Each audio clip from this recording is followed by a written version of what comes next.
Well, today we are continuing, though, in the book of Colossians. So once you turn there, our text is even shorter than the last 2 weeks. It is one verse, and hopefully we will understand why that is the case.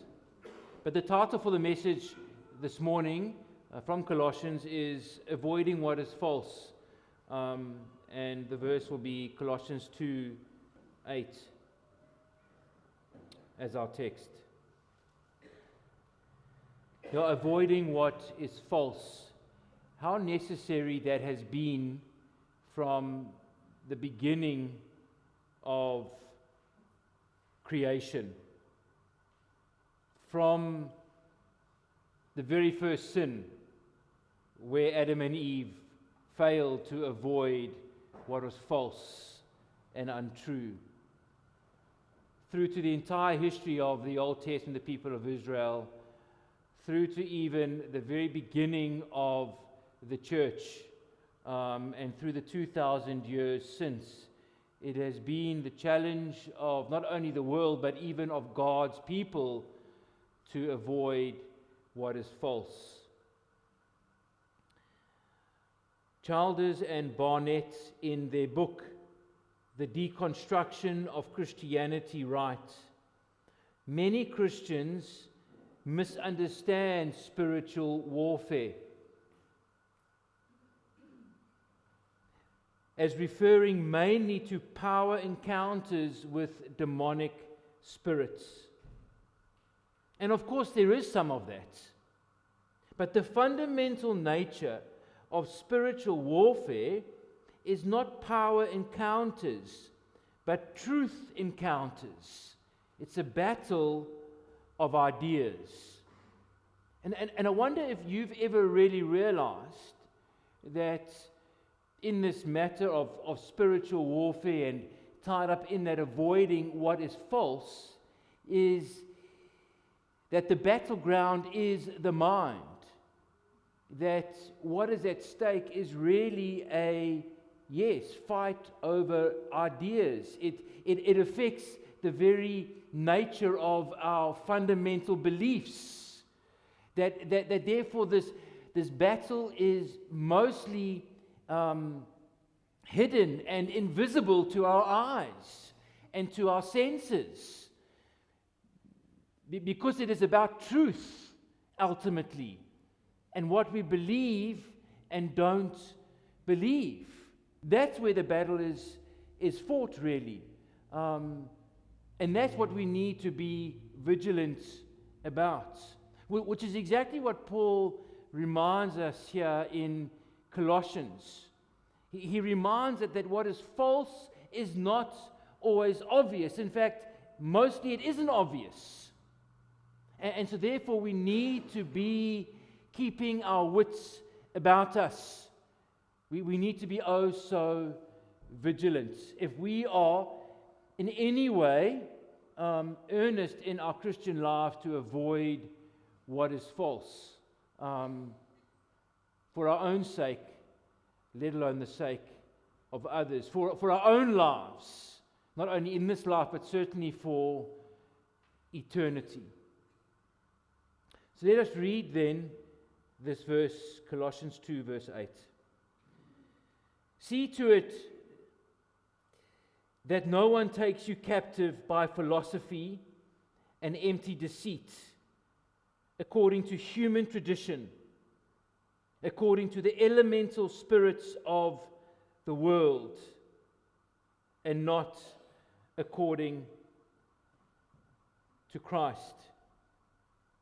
And so here, for the first time in the letter, Paul is now moving to unpack and explain and expose to us what has been the real nature of the false teaching that we've been mentioning, that Paul has thus far been speaking against positively by setting up Christ in all his glory and making clear that our fullness is found in him, that all the treasures of wisdom and knowledge are found in him, that in him is the hope of glory. That in Him is all we need spiritually, as we saw over the last 2 Sundays. That we must grow and walk in Him, established and built up in Him.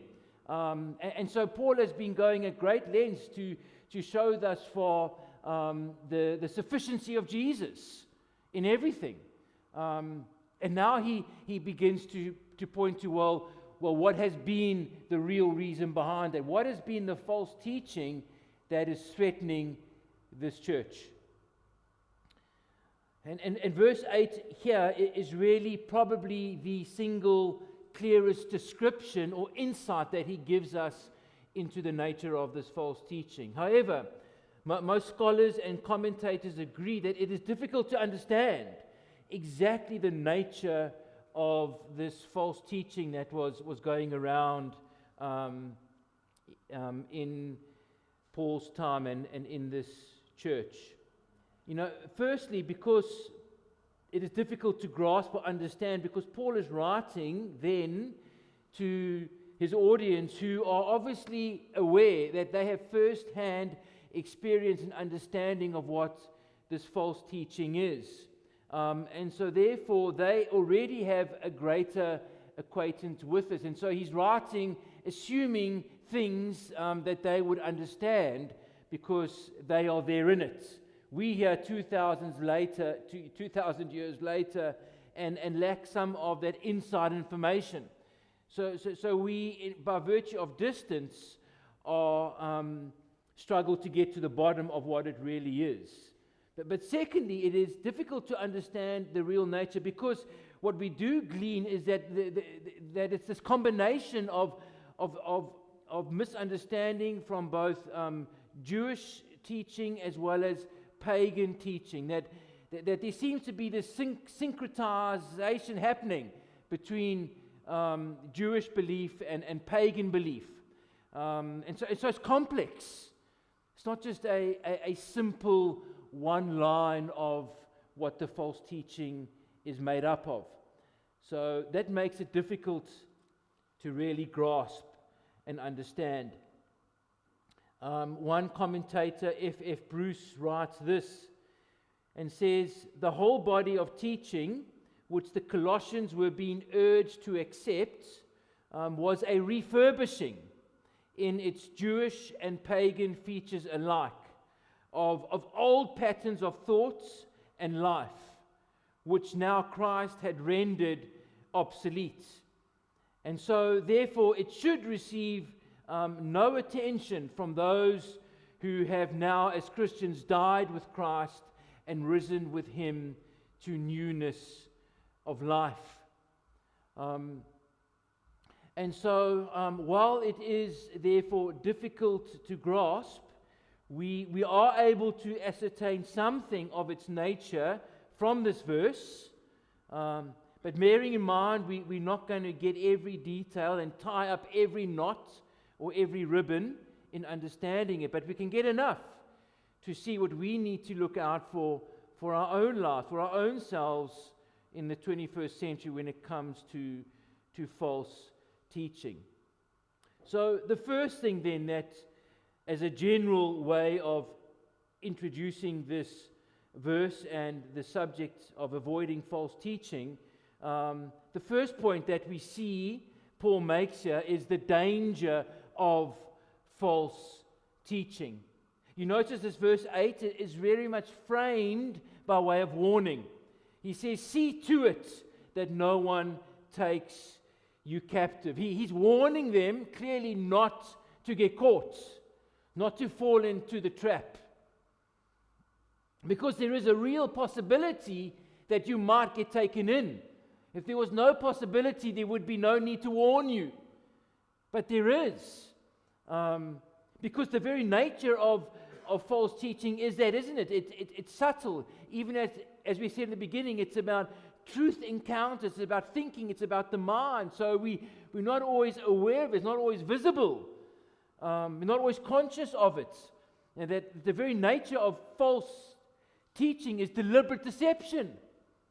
And so we can get caught up in it. This being taken captive by false teaching is not like an animal that gets caught in an animal trap.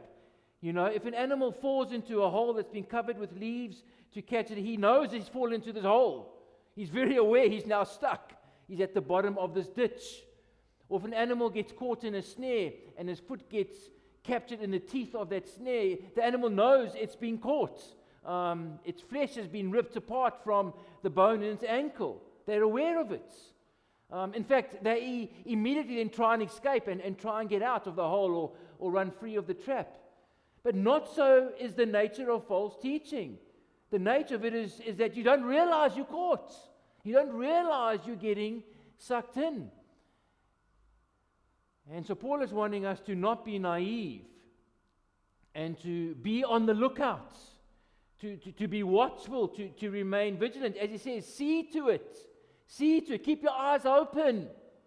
Be on the lookout all the time. And so therefore you and I as Christians have this responsibility to be living such from day to day, to be watchful, to be guarding ourselves. We can't simply say, I don't know better. Is everyone okay?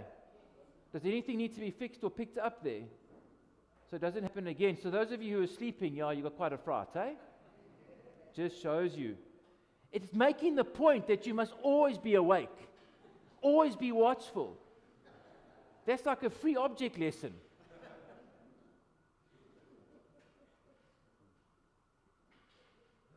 And so we can't simply say, I don't know better. We have a responsibility to be aware. I've shared this before, but I love that one Leon Schuster incident when, in his typical sort of undercover dress that he is in, I can't remember, he was either dressed as an Indian or an African, I can't remember, but there he is driving his old Peugeot or Mercedes.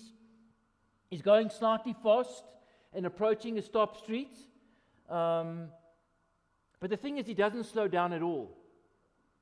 He just goes straight through it. But there's a cop hiding in the bushes who sees him. And so he comes out, I can't remember if it's in a motorbike or police car, the siren goes and he chases Leon Schuster down, and Schuster hears the siren and he cooperates and he pulls over and he stops. And so the cop gets off his bike and walks up to the window of Leon Schuster's car and he calmly winds down the window and acts polite to the officer and greets him. And then the officer says to him, do you know that you went through a stop street? And cool, calm and collected, Leon Schuster answers yes. The cop is quite taken back by the candidness of Leon Schuster's response here. He's totally unflinching. So the cop, slightly now almost on the back foot, says, but didn't you see the red stop sign? To which Leon Schuster replies, yes, I did. But didn't you see the white line on the road and the letters that said stop at the stop street? And Leon Schuster replies, says, well, yes, I did. Well, the man is now completely out of questions and answers. He doesn't know what else to say other than to ask Leon Schuster, so why didn't you stop? To which Leon Schuster replies, well, because I didn't see you.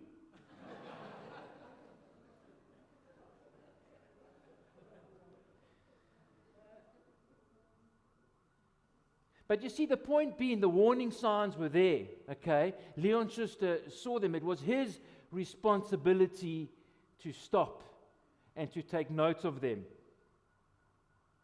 And so the point is here, we are being warned to be on our guard, to take note of those warning signs and to not ignore them. I mean, you and I have all been conned at some point in our life, whether it's the beggar on the street with some long story about a sick wife in hospital and children that he's got to look after, or whether you've been conned by a friend or a business partner who has ended up taking away half the money from you, or whatever context. We've all been conned, and we hate being conned. We kick ourselves, don't we? And you wish you were more vigilant. You wish you had seen it. And you say to yourself, what? That's never going to happen again. Well, it's that same kind of desire and feeling and jealousy for not being caught out that we need to have. We need to be vigilant. We need to be on our guard. The danger, firstly, of false teaching is real. See to it. Paul says that no one takes you captive. Secondly, the nature of false teaching. He goes on to describe more so how it takes us captive. He speaks then how it is through or by philosophy and empty deceit. And so you see, there it is immediately, it relates to our thinking, it relates to truth, it relates to our minds, it relates to philosophy. It's not saying that philosophy as a discipline is in itself bad. Philosophy literally means the love of wisdom, and philosophy is getting to grips with the fundamental things of life and the nature of things and the nature of truth and how things work. I mean, Christianity, you could say, is a philosophy. It's a system for understanding the way the world works. It is the correct philosophy, the only correct view on life. So philosophy in and of itself isn't necessarily bad. And so Paul is more so speaking to the mechanism of philosophy, how it is about persuasive arguments, how it is rationalizing, how it is using much of the mind and the intellect and defending a view, that the nature of it is to argue, is to be logical and to be persuasive. One of the men at our church camp, Tremaine and Diache, was given a shirt by Badney Stein, and they are both engineers, and on the shirt it says engineer, and it says, I don't like arguing, I just like telling you why I'm right. And that's so much what philosophy is. It's just proving that you are right and being persuasive about that. And you see, that's the danger. The power of false teaching lies in the fact that it's there to capture our minds with ideas and with knowledge. And with it can play into our hearts, into our sense of pride, in the desire of wanting to know better and to know more. It's similar to what just 2 verses back in chapter 2 a few verses back in chapter 2 verse 4, where Paul also beginning to transition into this says to them, having put before them the fullness of Jesus, says in okay, so I say this in order that no one may delude you with plausible arguments. You see, there it is. It's about being deluded. It's about being deceived. It's about being caught up, sucked in, taken in by such philosophy, by plausible arguments, by fine-sounding arguments. That's what they use. That's what sucks you in. It can be very persuasive. It's like a salesman, right? They give you certain new facts, certain information about a product that makes it seem better than the one you have. And so you've got to get rid of the old one and get this new one. You've got the Hoover 2000 Max, but now you need the Hoover 2000 Max Plus. And we've all been pressurized, haven't we, into a situation of having to feel like we're going to buy something now, and we are taken in. It's the nature of something that is really compelling and convincing. Just think of the nature of such what Paul is talking about here, that there are these cults where the leaders convince masses of people to partake in a mass suicide. Like how do you do that? Well, you do that through philosophy and empty deceit, when you take people's minds captive that way. That's the nature, that's how it works. But at the end of the day, it is just that, though. It is deceit, all right, but it's empty. That it is not true. It is false. It is not grounded actually in reality. It is not grounded in what is true. Not grounded in what is obviously therefore for biblical. And so it's all just a cover. It's all just a veneer. And underneath all of its persuasiveness, it's hollow. There's nothing to it. It's deceptive, and at worst, it is destructive. Again, what he had said in chapter 2, verse 4, let no one delude you. It's a delusion. It's not reality. It's false. It's not real. Pulling out a lot of illustrations today, but I knew I'd have to keep you and myself into it after the men's camp. So there's a story about Robin Hood that we've read to our kids a few times, the younger kids. It's a story about greedy Prince John, I think it is, who keeps demanding more money from the people. And one day he puts out the demand for another gold tax. The thing is, no one actually has gold. All of it's in his storehouse. All of it's in his palace and in his castle. He's already robbed it all from people. But now Robin Hood, as you know he is, and does, he has robbed from this prince a couple of times to get the money back into the hands of the people. And so the prince has really found Robin Hood quite a nuisance and wants to do all he can to get rid of him. But now with this new gold tax being demanded, Robin Hood again is on his plan to trick the prince. And so he disguises himself and approaches the prince and says to the prince, I know that tonight Robin Hood is going to come in and steal all your gold. And so, knowing that the prince would be easily taken in because the prince is jealous with rage to capture Robin Hood, he falls for it and believes Robin Hood. And so Robin Hood suggests an idea to trap Robin Hood. He says that his little sister, who is Big John, all dressed up like a lady, looking nothing like a little sister, he says his sister can spin gold into straw. And so he presents this plot to Prince John that if his little sister can spin all this gold into straw, Robin Hood will come in that night, open the storehouse, see all the straw, be frustrated, and you can catch him in the act, red-handed and with nothing. Well, Prince John thinks this is a great idea.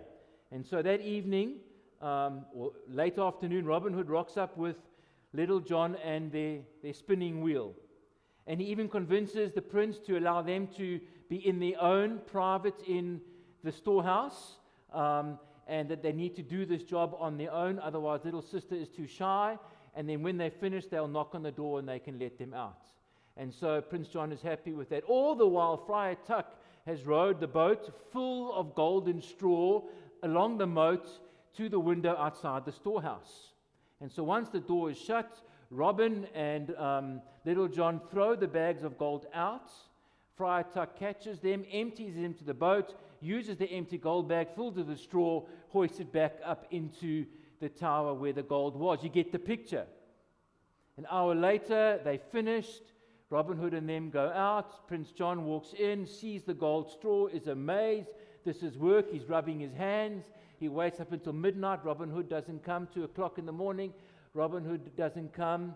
By 6 o'clock in the morning, he's beginning to feel a bit suspicious, but he says he doesn't mind because he's just going to spin this straw back into gold. So Robin Hood and little sister had left the spinning wheel there for the prince to use. And so the prince gets on this wheel and spins and spins and spins and sets the world record for the longest spinning session ever, and is still trying to turn that golden straw back into gold. All of that to say, such is the nature, you see, of false teaching. It promises gold, but it delivers only straw. It's empty deceit. So don't be fooled. We are never too clever. We must never overestimate our intelligence. We must always be humble, dependent under God's word, saturated in the truth. Because false teaching can sneak into our lives before we realize it. No one who's been caught up in false teaching is going to say that they have no eternal regrets. So the danger of false teaching, the nature of false teaching, and then thirdly, the measure of false teaching. Meaning that what is it that false teaching operates according to? If we get behind it, what is the standard that it is based upon? Well, he goes on to say that it is according to human tradition, according to the elemental spirits of the world. That false teaching first and foremost is based on nothing other than man's ideas, human tradition. It is man-made. The traditions here could refer to, as I said earlier, either Jewish tradition or Greek ideas. It can sound good. It can even appeal, as so much of false teaching does, it appeals to our religious instincts, not least of all to our instinct to save ourselves, to self-righteousness. I mean, that's the reality of every single other religion or cult. It's all man traditions. Of the estimated 10,000 distinct religions in the world, 9,999 are all man-made, all human tradition. There's only one that is true, and that's Christianity.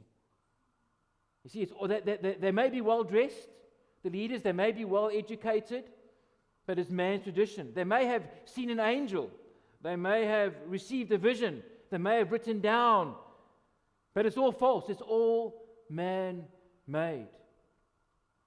And so, on one hand, false teaching is nothing other than a man-made philosophy, a man-made system, with whatever religious words and jargon and phrases and practices they throw in with it. Whatever seemingly echoes of even Christianity or other such religious ideas that we think should be part of any religion, it is false. It is untrue. So, at best, it's of man. At worst, as we're going to see, it is of demon. Because not only is it according to this human tradition, it's also according to the elemental spirits of the world. Now, this is a difficult phrase to understand. There has been much discussion and different explanations of what this term can mean, that it's according to the elements of the world. It's a phrase he repeats in verse 20 a bit further on, where he says, so if with Christ you died to the elemental spirits of the world. But he doesn't explain it any further. And so again, it's the case of, well, he knows his readers sort of understand it, so he doesn't have to explain it any further. But there is a suggestion that perhaps these elements refer to what Paul has in mind as he describes the nature and the measure of this false teaching, that it refers to the foundational elements of the physical universe, like earth, fire, water, and air. And so in other words, when he says it's according to the elemental spirits of the world, he's referring to how it merely is in line with pagan origins and ways of worship. I mean, we know that much of pagan worship, which is very much like New Age worship, is connected to nature, is connected to Mother Nature and to worshipping the things that are created in that way. It's connected to even other Eastern religions like Hinduism and that are caught up in pantheism, that sees things from animals and birds to fish to the sun as gods, as actual beings of divine nature. And so he is saying that perhaps in one hand it therefore is according to what is pagan and what is merely naturalistic thinking. Or the elemental spirits of the world, or elementals, can refer to like the ABCs of religious teaching. In which case, Paul could be meaning that it's according to going back to the old Jewish rules and regulations, the older covenant, the basics of what was merely meant to be temporary as making the way for Christianity and the new covenants. That it's referring to the ABCs, the elemental aspects of Judaism, which were merely meant to be the foundation for what would come in terms of Christianity that surpasses that. That in many ways Judaism was just temporary. It was the scaffolding from which the building of Christianity would be established. And so he's saying it's like it built according to the scaffolding, that elementary stuff, and not what was ever going to be the substance, what was ever was going to be ultimate and true. And so in that way, it's immature and it's childish, and it's going back to that which was never meant to be the reality. Paul in Galatians also speaks to this term of the elemental principles of the world. He writes in Galatians 4 by way of cross-reference, when he says, in the same way we also, when we were children, were enslaved to the elemental principles of the world. And so there he's speaking to Jews in Galatians with this problem of going back to the law and going back to circumcision, those ABCs of what was just the foundation of what would come in terms of true Christianity. But he says, but now you have come to know God, or rather be known by God. So how is it that you turn back to the weak and worthless elemental principles of the world, whose slaves you're wanting to be once more? So according to these elemental spirits of the world, could be referring to the pagan system of worship of nature and those elements of that are foundational to the natural world, or it could be referring to the elemental aspects of the Jewish faith that was merely a primer to the reality of Christianity, and in that sense the ABCs, which have now been replaced by what is true of Christianity. Or thirdly, it could refer to the reality of the spiritual powers and principalities, the demonic that is at work behind everything in this world, which was very much a worldview tied up in certainly Jewish understanding and in pagan understanding, that there was a spiritual power, supernatural element behind their worship and behind their lives. It's as one resource provides some helpful historical and cultural insight here, where they write, and so in the first century Greco-Roman world, people routinely attributed the function of the cosmos to various lesser deities or supernatural beings. And so cultic practices, along with astrology and mystery religions and other forms of pagan worship, commonly involved appeals to spiritual forces thought to govern daily life. And so it's against this cultural backdrop that the New Testament authors, particularly Paul, speak about deceitful elemental spirits that hold humanity in bondage through superstition, idols, or worldly philosophies. So that's the reality. And while that's maybe speaking to more a pagan connection, there's also very much a Jewish connection, where there are hints in Colossians and in Hebrews where there was this temptation, probably from those of a Jewish background, to worship angels.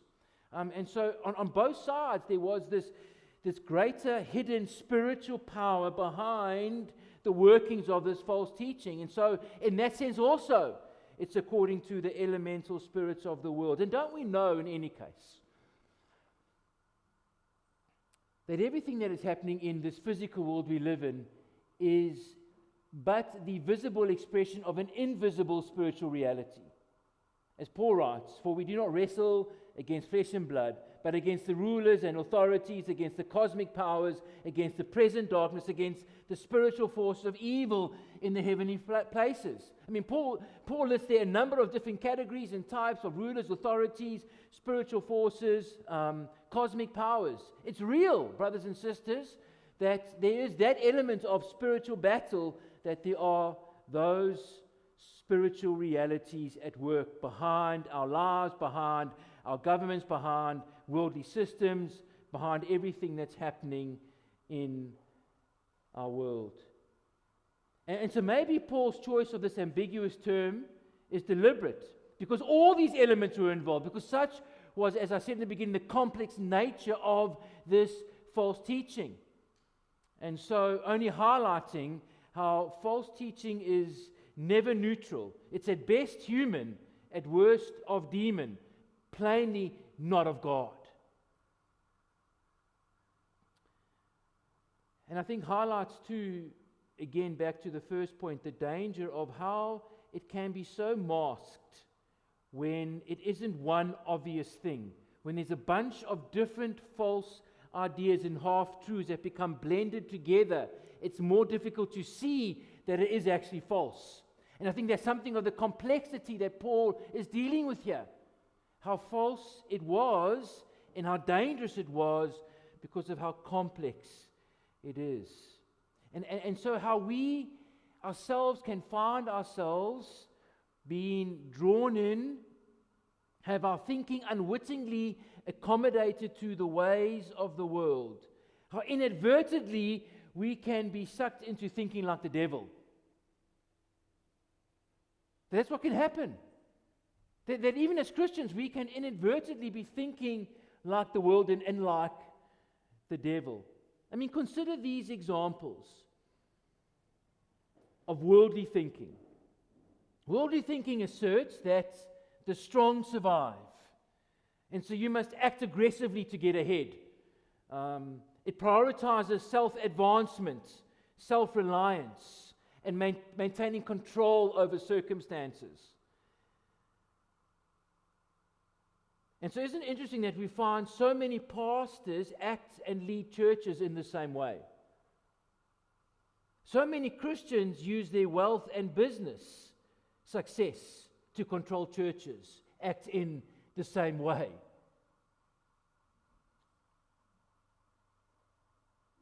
Maybe you think that's too far from you. Well, consider worldly thinking often obsessed with accumulation of things. We've been dealing with this at our men's camp. It often deals with complaining, worldly thinking, but with what we lack. Often equating happiness with material possessions. So many Christians live their lives comparing to others in this world and strive inadvertently to keep up to that standard. So many Christians complain about not having enough. Is it not true? And so we find ourselves thinking like the devil, like the world, when we do that. Or consider worldly thinking where identity is defined by self-achievement, by career, by status, or by personal feelings. And so you find that so many Christians live for these same things, trying to find their identity in relationships,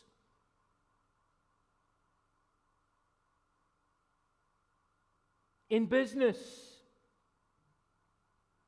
in their looks,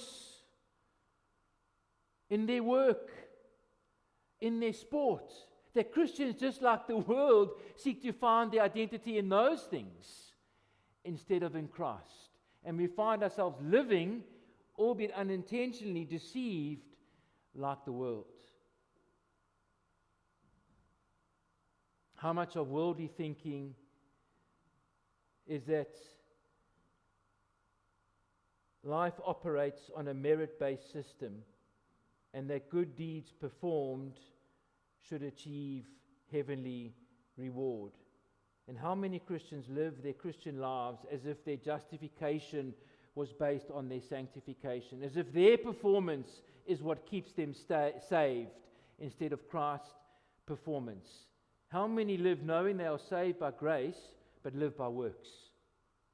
You see, we get sucked in one way or the other, and it's not by bowing to some false god or idol.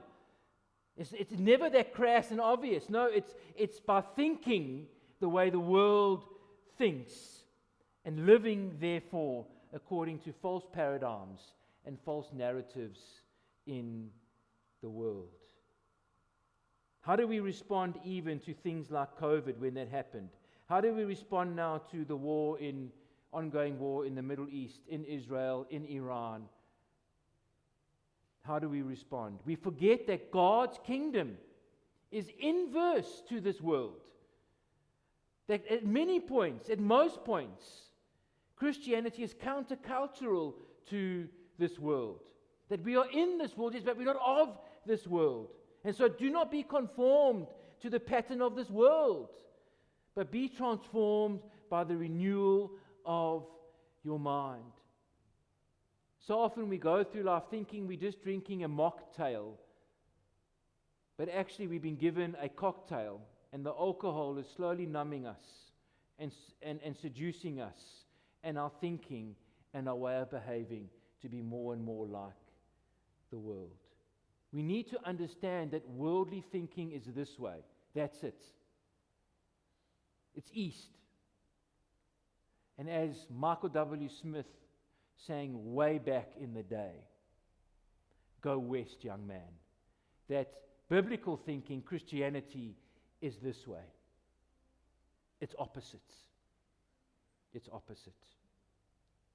So let's not be naive about how corrupted our thinking can be, how we can maybe fall prey to the devil's ways.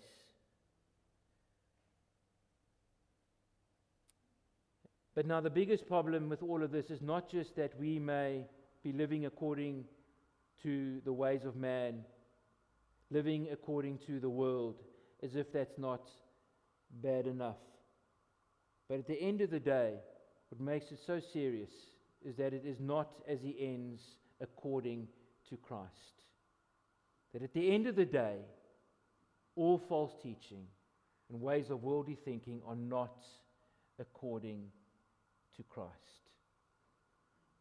You see, it's any teaching that has a tendency to take us away from Christ. Anything that supplants our freedom in Christ. Anything that relies on power apart from Christ. Anything that boasts in wisdom other than that is found in Christ. You see, that is the standard, that is the test, that is the measure of everything. Is it according to Christ? Because if it is not according to Christ and the gospel, it is empty, it is nothing, it is useless, it is error, it is false, it is bondage. That's it. And so as Paul has already been beginning before getting to the false, setting us up with the truth of what he has said about Christ, his sufficiency, that he's unpacked so powerfully already in chapter 1, portraying Jesus as supreme Lord and sufficient Savior. As he has said in chapter 2, verse 3, that in him is hidden all the treasures of wisdom and knowledge. As he has just said in verse 6 and 7 here of chapter 2, that he is the source of all our spiritual growth. That it is understanding and believing and being convinced of whatever we are believing and following, it needs to be telling us over and over again, if it is according to Christ, that Christ is enough. That Christ is all you need. That's what it should be teaching. That's what it should be telling you. And that's who it should be telling you to rely on over and over and over again for everything and in everything is Jesus Christ. If it's not according to Christ, it is false. He alone is our fullness. And so how in tune as we close are our minds, is our thinking, is our antenna? How much have we really recognized the danger of false teaching? How much are we thinking, I'm okay, I'm in a good church, in a Reformedist church, they preach the Bible, I'm okay. Be careful if you think you stand, lest you fall, the Bible says. How much have you really understood the nature of false teaching? That it's going to get you. How many young people have left the faith and fallen into the deconstruction apostasy that often it leads to because they at university have been caught up with lecturers and philosophers and these intellectual discussions and trying to be clever and outsmart, and in the end being sucked into worldly philosophy and abandon the faith because they've taken in the lie of the world and secularism and humanism and a even feministic, egalitarian narrative, woke agenda, LGBTQ plus narrative. It is so sad to recite the number of Christian leaders and pastors, even in a Reformed conservative Bible teaching background, who have succumbed to such false belief. No, friends, let us be sure we commit ourselves to every day be growing in Christ and be testing everything according to Him. It must be telling us over and over again that Jesus is enough. Let us pray. Our God and Father, we do not want to be naive. We do not want to be proud. So teach us and show us. Humble us. Keep us accountable. Keep us in your word. Keep us discerning and grow us with the right structures in our minds and hearts to discern truth from error. Let us be reading good books, the right books. Let us be guarding our social media content and online watching. Let us be vigilant to fill our minds with Christ and more of Him. Let us understand what the gospel really is. Let us plumb its depth and the riches therein, O Lord, for our own spiritual health, our own spiritual safety, that we might even be there to help and guard and stand by and keep others and save others from falling into error. O God, may we be true to you. May we live lives that are demonstrating so clearly the sufficiency of Jesus. May the anthem, may the song of our hearts every morning through to every evening ever be that Christ is enough, that all my boast is in Jesus. In His name we pray. Amen.